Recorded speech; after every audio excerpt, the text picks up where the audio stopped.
दंगल के आयोजक दिनेश यादव जी और समाजवादी पार्टी के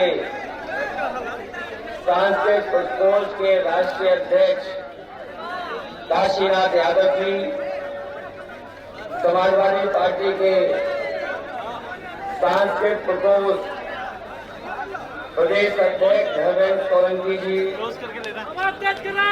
मंच पर उपस्थित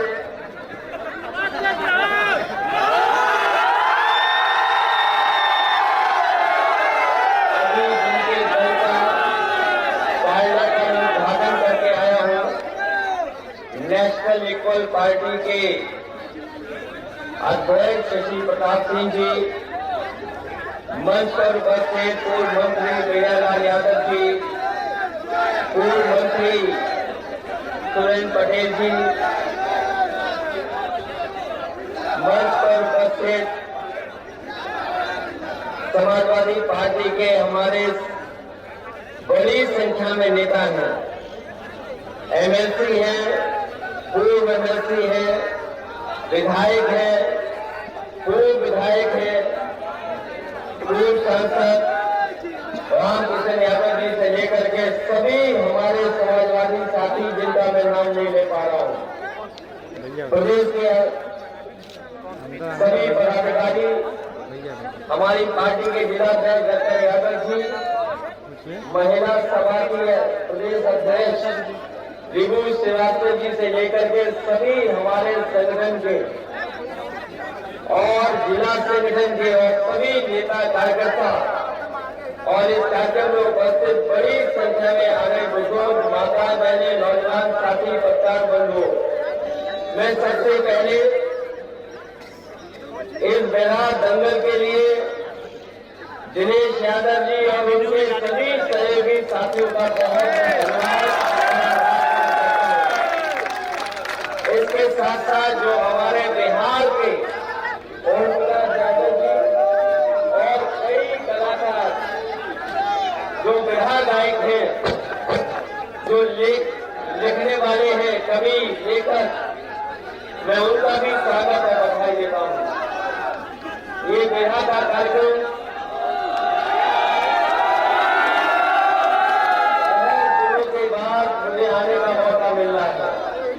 हमारे पुराने समाजवादी लोग जानते होंगे कि पहला बिरहा का कार्यक्रम मैंने मिर्जापुर में कार्यक्रम किया था। जो पुराने समाजवादी होंगे वो जानते होंगे, मैं नया नया राजनीति में आया था और मिर्जापुर में मुझे जाने का मौका मिला था। जब कार्यक्रम सभी खत्म हो गए, उसके बाद उन्होंने कहा कि एक आपका बहुत विशेष कार्यक्रम होने जा रहा है और मुझे याद है कि शाम से लेकर के रात भर बिरहा के कार्यक्रम में कई घंटों हम लोगों को सुनने का मौका मिला है। हालांकि आज मैं नहीं सुन पा रहा हूं, आपके दो तीन ही साथियों ने गाया है, लेकिन मैं सभी गायकों को और सांस्कृतिक प्रकोष्ठ के अपने पदाधिकारियों को कहना चाहता हूं कि बहुत जल्दी लखनऊ में ये शादियों का कार्यक्रम खत्म हो जाए, उसके बाद सबसे पहला समाजवादी पार्टी के कार्यक्रम में समाजवादी सांस्कृतिक प्रकोष्ठ का कार्यक्रम होगा, जिसमें हमारे तमाम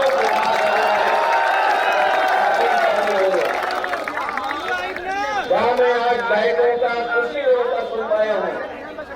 मेरी इच्छा है कि कुछ लोगों को सर्टिफिकेट के साथ इनाम भी दे दो, लेकिन जब लखनऊ में हम लोग मिलेंगे तो आपका कार्यक्रम सुनने को भी मिलेगा और साथ ही साथ हमें आपको सम्मान देने का भी मौका मिलेगा।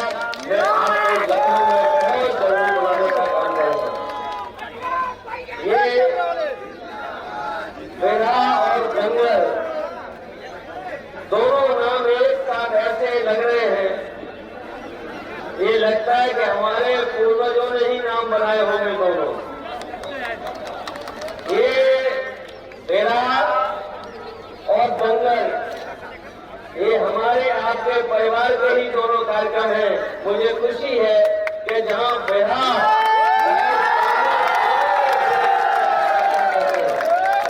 कई बार हम लोग मजाक में ये बात कहते थे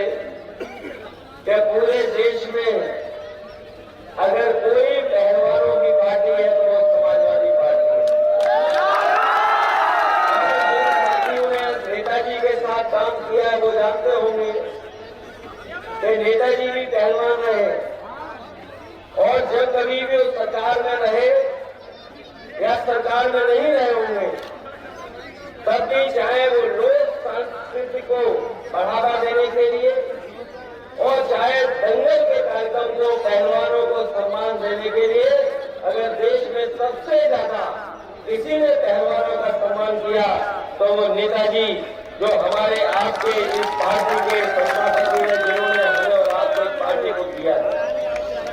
पहलवान इतने कभी सम्मानित नहीं हुए और जो लोग इतिहास जानते होंगे वो ये जानते होंगे कि ये दंगल भी हमारा आपका खेल है, किसी और का खेल नहीं है।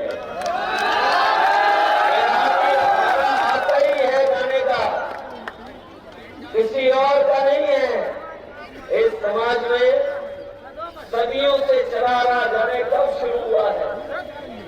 हमारे आपके जो सबसे पहले बिहार गायक रहे, कभी कभी काशीनाथ के नाम लेते थे, बिहारी लाल यादव जी, हीरा लाल यादव जी का वो लोग हैं जिन्होंने बिहार गायन को हम तक पहुंचाने का काम किया, इस पीढ़ी तक पहुंचाने का काम किया है।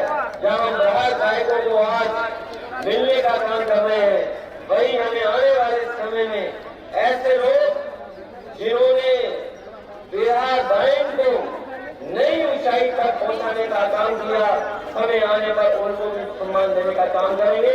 हम उन्हें भी याद कर रहे हैं।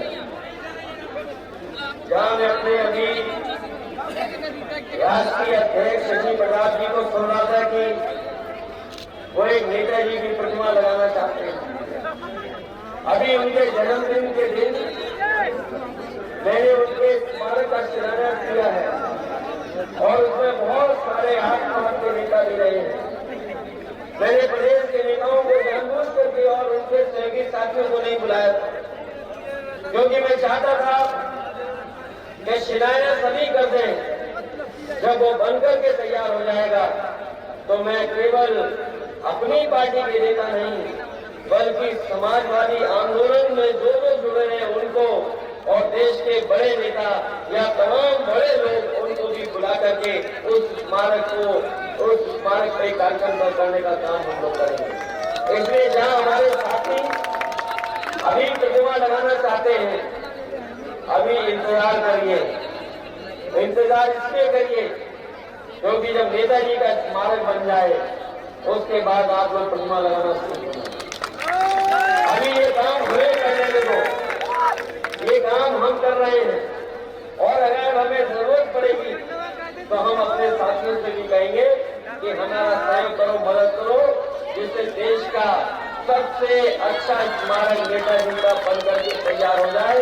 और जब कभी सरकार बनेगी तब जहां कहीं हमें सम्मान देना होगा उस आंदोलन को, समाजवादी आंदोलन को किस तरीके से हम जनता तक पहुंचा सकते हैं, हम लोग काम करने का काम करेंगे।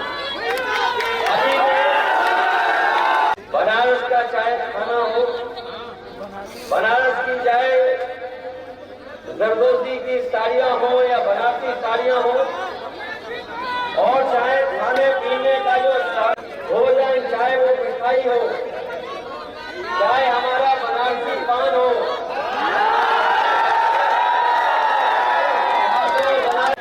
जहां बनारस का न केवल उत्तर प्रदेश देश बल्कि दुनिया में एक स्थान है, उसी बनारस में हम आप सबसे अपील करते हैं कि आने वाले समय में जो लोकतंत्र को खतरा है, संविधान को खतरा है, उसको बचाने के लिए समाजवादी आंदोलन की आप लोग मदद करने का काम कर रहे हैं।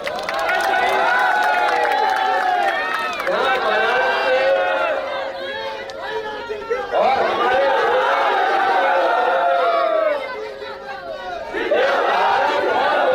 किया था,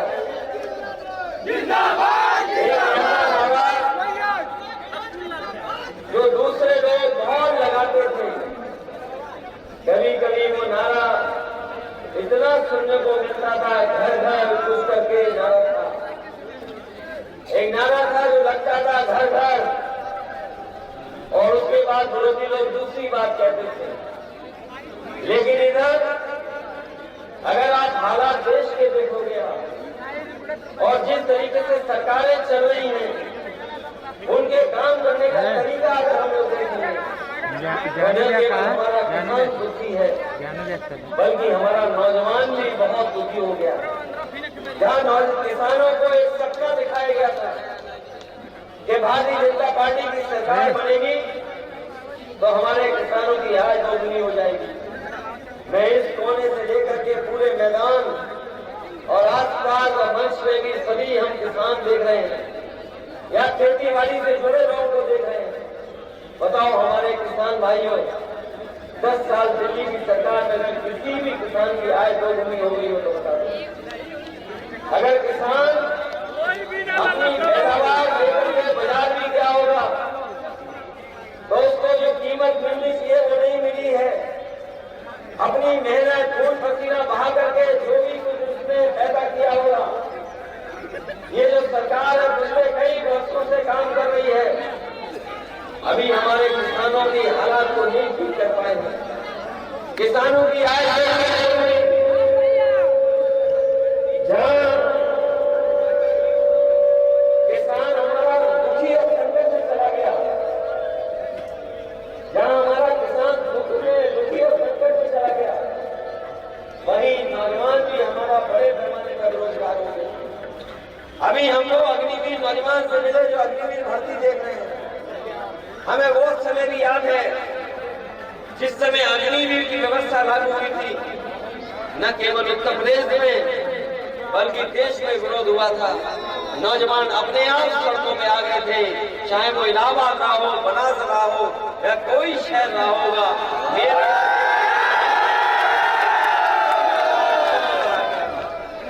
उस नौजवान ने विरोध किया। उस आंदोलन को दबाने के लिए सरकार ने हर तरीका अपनाया।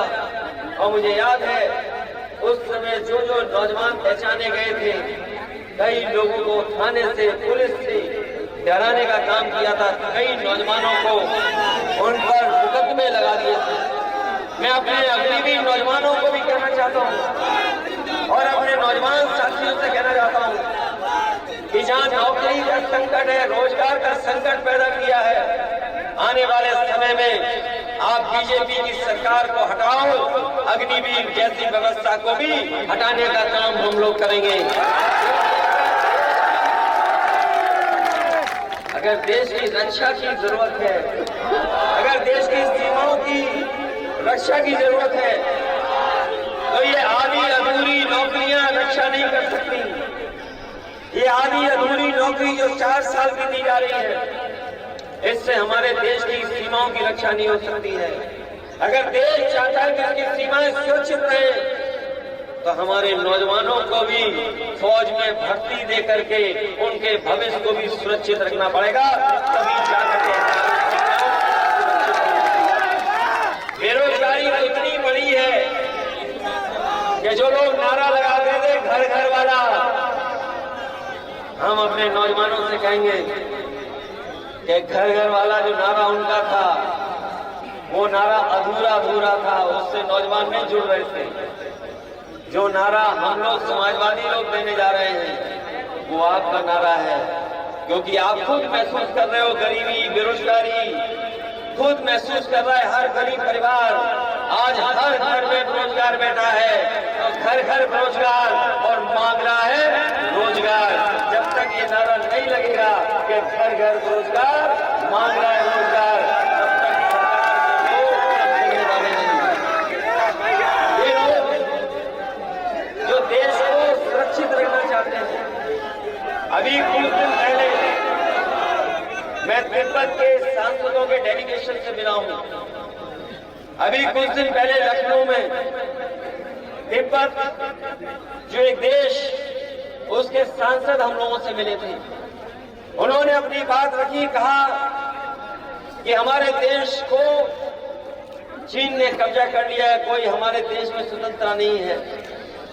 हमारे यहाँ के बच्चे, महिलाएं, वहां रहने वाले लोग, उनकी जो सांस्कृतिक परंपराएं हैं, उनकी जो भाषा है, उनका जो पहनने का तरीका है, उन सब पे चीन पाबंदी लगा रहा है। और पाबंदियां लग रही हैं उसमें आपको आवाज उठानी चाहिए, भारत के लोगों को आवाज उठानी चाहिए। मैंने उन्हें कहा कि हम समाजवादी लोग आज से नहीं, डॉक्टर राममनोहर लोहिया जिस समय देश की राजनीति में अपनी बात रखते थे तो उन्होंने भी कहा था कि अगर कोई सबसे करीबी देश और मित्र देश तिब्बत का है तो वो भारत है। हम और आप समाजवादी लोग हमेशा उस पक्ष में रहे हैं। जो सिद्धांत हमें डॉक्टर राममनोहर लोहिया जी ने दिया उसी सिद्धांत पर नेताजी चले, उसी सिद्धांत पर हम लोग चल करके तिब्बत के लोगों के साथ हम लोग खड़े हैं। और जब कभी भी हम लोगों को अपना पक्ष रखना पड़ेगा तो हम उनके पक्ष में खड़े दिखाई देंगे। हम लोग चीन जैसे देश से दूरी रखना चाहते हैं, क्योंकि न केवल वो हमारी सीमाएं कब्जा कर रहा है बल्कि हमारा बाजार को भी कब्जा करता जा रहा है। जो लोग पढ़े लिखे होंगे, जागरूक होंगे, वो जानते होंगे कि हमारा मानसरोवर भी हमारे पास नहीं है। अभी कुछ दिन पहले लद्दाख वाला मामला उठा था, अभी तक सरकार साफ नहीं है कि कितनी जमीन उन्होंने कब्जा की है। इससे पहले भी जो सरकारें थी उन्होंने भी चीन से धोखा खाया और लाखों लाख किलोमीटर की सड़क से लेकर के जमीन चीन जैसे देश ने कब्जा कर ली है। इसलिए आने वाले समय में अगर कोई हमारे भारत को सुरक्षित रख सकता है, सीमाओं को सुरक्षित बना सकता है, तो वो हमारी फौजी है। और अग्निवीर जैसी व्यवस्था नई सुरक्षा दे सकती है। पक्की सुरक्षा तभी मिलेगी जब अग्निवीर जैसी व्यवस्था खत्म होकर के हमारे नौजवानों को पक्की बंदी करने इन बीजेपी वालों ने भारत माता की जय बोल बोल करके अग्निवीर व्यवस्था लागू कर दी। इनका भाषण कभी खत्म नहीं होता, न शुरू होता है। इन बीजेपी के लोगों का जब भी भाषण शुरू होता है भारत माता की जय बोलते हैं। और बताओ अग्निवीर जैसी व्यवस्था कैसी है? आधी अधूरी। अभी शहीद हुआ था पहला नौजवान, बहुत कम उम्र का, 20 साल से भी छोटा था, उसे कोई सम्मान नहीं दिया गया। वो शहीद हुआ। पंजाब का वो 18 साल का नौजवान वो शहीद हो गया, कोई सम्मान नहीं दिया उसे, न शहीद का दर्जा मिला और न शहीद की जो सुविधाएं मिलती हैं वो दी गई। इसलिए हम जहां समाजवादी लोग और नेताजी ने जहां पर शहीदों को सम्मान देने का काम किया था, वही उसी तरह की व्यवस्था को लाने का काम और लागू कैसे हो उसकी लड़ाई हम लोग लड़ते रहेंगे। आप नौजवानों हम लोग का साथ देना, जिससे कि हम लोग आने वाले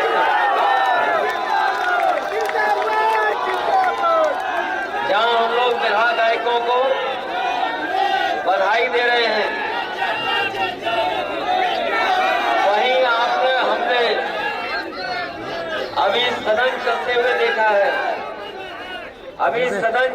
देखा है, जब हम लोग अपनी समस्या की बात कहते हैं कि हमारे किसानों की कई बार फसल चौपट हो रही है, कई बार सड़कों पर जानवर आ जाते हैं, उससे एक्सीडेंट होकर के जान जा रही है। और इधर हालात उत्तर प्रदेश के ऐसे हो गए हैं, कई शहरों में ट्रैफिक पुलिस से ज्यादा सड़कों पर सांड दिखाई दे रहे हैं।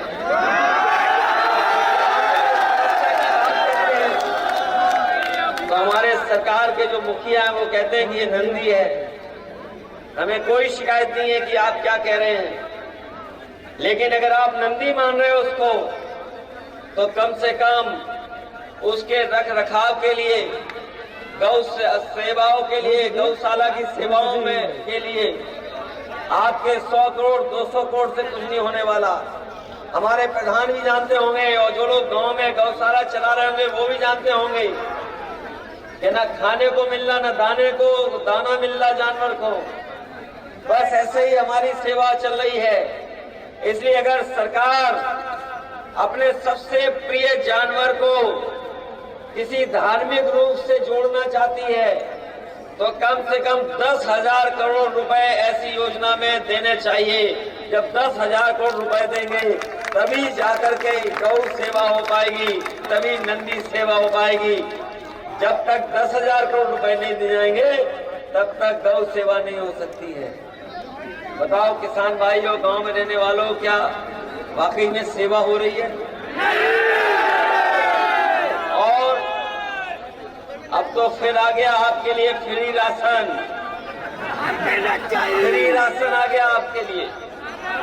देश के प्रधानमंत्री जी ने कहा है कि जब तक वो सरकार में रहेंगे फ्री राशन देंगे आपको।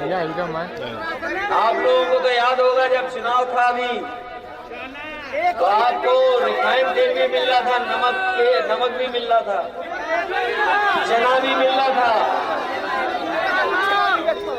और जैसे ही चुनाव खत्म हुआ, वोट ले लिया, तो बताओ अब क्या मिल रहा है आपको? और जैसे ही चुनाव आएगा तो फिर मिल जाएगा रिफाइन और घी आपको, फिर नमक की कसम दिलाई जाएगी। इसलिए सावधान रहोगे कि नहीं रहोगे? मैंने सुना है कि बनारस में सबसे ज्यादा शौचालय बनाए हैं सरकार ने। जहां इन्होंने जाने कितनों के नाम बदले, शौचालय का भी नाम बदल दिया। नाम बदल दिया कि नहीं बदल दिया उन्होंने? और हमारे मुख्यमंत्री जो लखनऊ वाले हैं वो तो कमाल के हैं। उनका गणित कभी सुना आपने?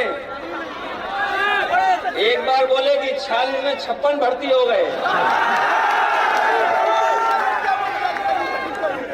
सदन में बोला कि 46 में 56 भर्ती हो गए। हमने उनसे कहा कि सूची दो जो 46 में 56 हुए हैं। अभी तक सूची नहीं दे पाए हैं, अभी तक सूची नहीं दे पाए हैं 46 में 56 लोगों की। इसीलिए हम आपसे कहना चाहते हैं, ये लड़ाई बड़ी है, ये लड़ाई तभी कामयाब होंगे हम लोग जब जाति जनगणना होगी। बिना जाति जनगणना के हम लोग कामयाब नहीं हो सकते। ये सवाल केवल 46 में 56 भर्ती नहीं है। ये लोग कई बार ये कहते हैं कि समाजवादी लोग जाति के आधार पर जातिवादी लोग हैं। मैं उन्हें बताना चाहता हूं, और भी मैंने पत्रकार साथियों के सामने भी कहा कि जब मंडल कमीशन बना था उस समय बहुत सारी चीजों को विचार में लाने का काम हुआ था, और ये जानकारी हुई उस समय, और बड़े बड़े एक्सपर्ट्स लोगों ने जब राय और मशवरा दिया तो उस समय यही तय हुआ कि हमारा जो आरक्षण होगा वो जाति के हिसाब से होगा, क्योंकि जाति के हिसाब से हम गरीब हैं। ये प्रस्तावना मंडल कमीशन की है। अगर हमारे दलित भाइयों को आरक्षण बाबा साहब ने दिया है तो ये जो हमारे पिछड़े भाइयों को आरक्षण मिला वो नेताजी और उस समय की जो सरकार थी उसकी वजह से मिला, कोई और दूसरा दिखाइए जिस तरह की व्यवस्था अब लागू हो गई है उसमें सबसे ज्यादा घाटा हमारा और आपका हुआ है। आप खड़े होकर करिए। ये धोखा दे करके सब नौकरियां छीनना चाहते हैं, इसलिए अब जरूरी बनती है बात को, क्योंकि ये कभी कभी जातियों के बीच में नफरत फैलाते हैं। आज हर वर्ग के लोग चाहते हैं कि जाति गणना हो, जो गांव में रह रहे लोग वो सब चाहते हैं जाति गणना हो, जो आबादी गरीब है पिछड़ी रह गई वो सब चाहती है। और अभी देश के सुप्रीम कोर्ट के चीफ जस्टिस साहब ने भी कहा कि ये जो आरक्षण व्यवस्था है ये हमारे पिछड़े लोगों को और जो गरीब लोग हैं उनके लिए उम्मीद है, उनके लिए एक आस नजर आती है। इसलिए आरक्षण जरूरी है, आरक्षण से हमारे लोगों को आगे बढ़ने का मौका मिलता है। इसलिए आने वाले समय में अगर जाति गणना करा करके आबादी के हिसाब से हक और सम्मान दिलाने के लिए अगर लड़ाई लड़नी पड़ेगी तो हम समाजवादी लोग इस लड़ाई को लड़ने का काम करेंगे। हमारे उत्तर प्रदेश के मुख्यमंत्री 46 में 56 की सूची अभी तक नहीं दे पाए हैं। पर अभी जो योगा दिवस मनाया गया था, योग दिवस, उस दिन भी आपने उनका योग करते हुए देख लिया होगा वीडियो। अब आप कल्पना करिए, अभी आप कल्पना करिए कि ये लोग कहते हैं कि हम सुबह 4 बजे उठ जाते हैं। जो सुबह 4 बजे उठेगा वो बताओ ऐसा योगा करेगा क्या कोई? और हमने या आपने या किसी ने तो नहीं कहा था एक टाइम पर खड़े हो जाना। अगर आपको योगी करना था तो कम से कम अनुलोम विलोम कर लेते तो आप पकड़े नहीं जाते। तो बताओ, योग किया, पूरा देश और दुनिया जान गया।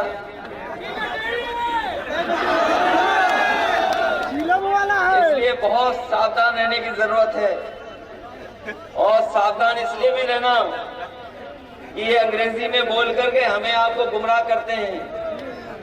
ये कहते हैं कानून व्यवस्था जीरो टॉलरेंस है, ये कहते हैं कानून व्यवस्था जीरो टॉलरेंस है। बताओ किसी को समझ में आया कि नहीं है?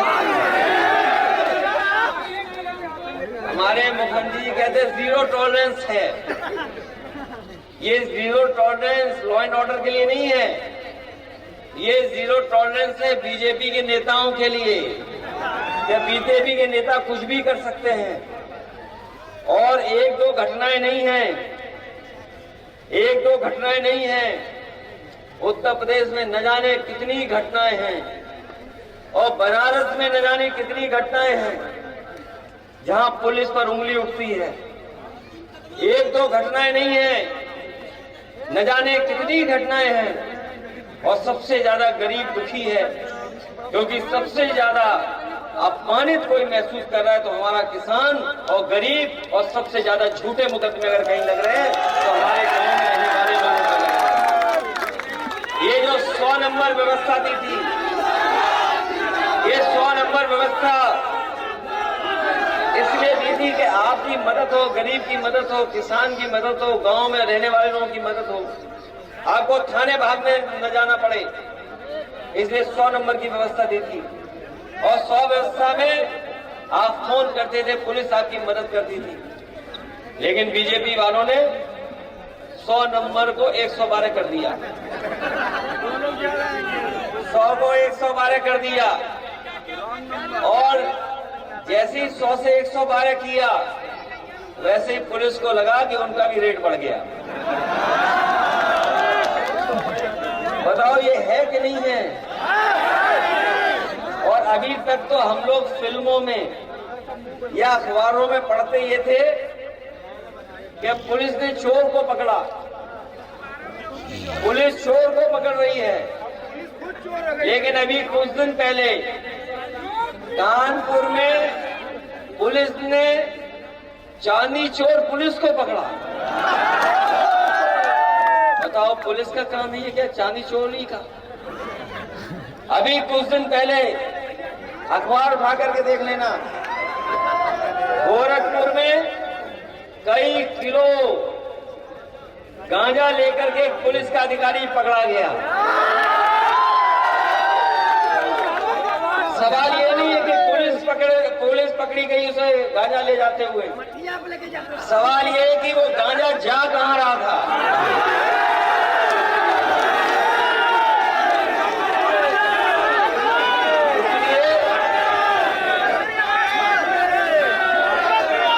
इसलिए आपको इनसे सावधान रहना है। ये हमारे बनारस आसपास के लोगों, बिल्कुल बॉर्डर पे आ गए हम लोग बिहार के, चंदौली और इधर बिल्कुल पास आ गए। बहुत अन्याय देखा है पुलिस का हमने और आपने, और एक आध घटना नहीं है, बहुत सारी घटनाएं जहां पर हमारे कार्यकर्ताओं को ये अपमानित होना पड़ा है। कई ऐसे गरीब जो दूसरों की सहयोग और मदद करने गए, उन्हें भी जान उनकी चली गई, जान खोनी पड़ गई। आपको पता होगा बनारस में ही क्रिकेट को लेकर के झगड़ा हुआ था, और ये बीजेपी और अधिकारियों के इशारे पर उस सौरभ नौजवान की जान लेने का काम किया गया था। ये एक घटना नहीं है। अगर उत्तर प्रदेश में आप घटनाएं निकालोगे, न जाने कितनी घटनाएं निकल रही हैं। इसलिए हम लोगों के पास एक ही रास्ता है, इन्हें हम लोग चुनाव में हराएं। और चुनाव में हराने के लिए हम सबको एक साथ होकर के और सब लोगों का साथ लेकर के ही कामयाब होना पड़ेगा। ये बीजेपी के लोग कुछ भी झूठ फैला सकते हैं, कुछ भी साजिश कर सकते हैं, कुछ भी षड्यंत्र कर सकते हैं। इसलिए आपको सावधान रहना पड़ेगा। इन्हीं शब्दों के साथ मैं अपने सभी साथियों का धन्यवाद देता हूं, विधा गायकों को भी धन्यवाद देता हूं, अपने नौजवानों को भी, माताओं बहनों को भी, और सभी अपने बुजुर्गों का, जिन्होंने आकर के इस कार्यक्रम को सफल बनाने का काम किया। वहीं जो हमारे नेता मंत्री कहते हैं उनका धन्यवाद, जो ये बहुत सारे साथी कुछ न कुछ लेकर के आए हैं। बहुत साथी आए, मैं उन सबका धन्यवाद देता हूँ। मैंने एयरपोर्ट से लेकर के यहाँ तक बहुत से साथियों को स्वागत करके माला लिए देखा है। आज समय नहीं था, इसलिए नहीं मैं रुक पाया, लेकिन हम सभी अपने कार्यकर्ता नेताओं को धन्यवाद देते हैं कि उन्होंने इस कार्यक्रम को सफल बनाया। और मुझे उम्मीद है कि आने वाले समय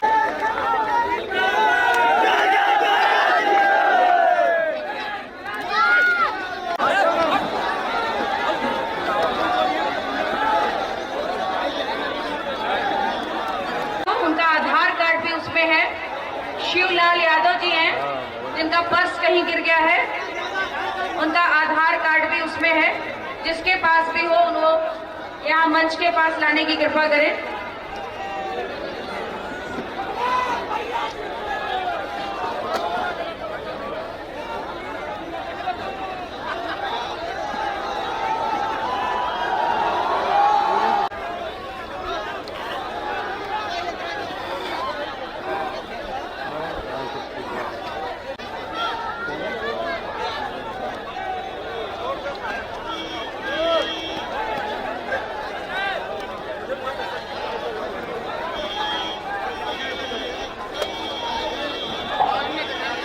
शिवराज यादव का पर्स गिरा है इसमें, शिवलाल यादव का। और जिन माननी को मिल जाए, पैसा भले ही निकालने, सारा कागज उसमें बिछाने का है, पर्स ला करके दे दे ईमानदारी से मंच में।